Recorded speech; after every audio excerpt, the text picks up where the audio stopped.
ንኻልኣይ ግዜ ዝወፀ ምልክታ ቁፃር ዋና ስራሕ ፈጻሚ ትእምት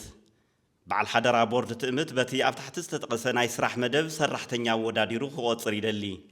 መደብ ስራሕ ዋና ፈጻሚ ወይ ፈጻሚ ስራሕ ሲኢኦ ማእኸል ኢንቨስትመንት ትእምት በዝሒ ሓደ ጾታ ኣይፈልን ልምዲ መሪሕነት 10 ዓመትን ልዕሊኡን ተዛማዲ ልምዲ ዘለዋ ወይ ዘለዎ ደረጃ ትምህርቲ ቢዝነስ አድሚኒስትሬሽን ኦር ቢዝነስ ማናጅመንት ኢንጂነሪንግ ኢንተርናሽናል ቢዝነስ ሰፕላይ ቼን ማናጅመንት ዲቨሎፕመንት ስታዲድ ኤንድ ፓብሊክ ፖሊሲ ለው ከምኡውን ብኻልኦት ተዛመድቲ ዘርፍታት ኣፍልጦ ካብ ዘለዎ ዩኒቨርሲቲ ካልኣይ ዲግሪን ልዕሊኡን ዘለዋ ወይ ዘለዎ ኣመልካቲ ካብ 10 ገዛ ይበልጽ ሓጺር ትልሚ ከቕርቡ ዝኽእሉ መሃያ ብናይ ማእኸል ኢንቨስትመንት ትእምት ስኬል መሰረት መመልከት እዋን እቲ ምልክታ ብቴሌቪዥን ድምፂ ወያነ ትግራይ ካብ ዝተጋወሐሉ ወይ ዝተገለጸሉ መዓልቲ ጀሚሩ ኣብ ዘለዉ 10 ተኸታተልቲ መዓልትታት ይኸውን ከይዲ ምዝገባ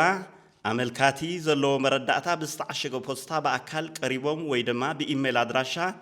effort.ceo.requirement@gmail.com ክልእኹ ይኽእሉ ምዝገባ ቦታ መቐለብ ዝርከብ ዋና ቤት ጽሕፈት ትእምት ካልኣይ ደብሪ ቢሮ ቁጽሪ 204 ቤት ጽሕፈት በዓል ሓደራ ቦርድ ትእምት መቐለ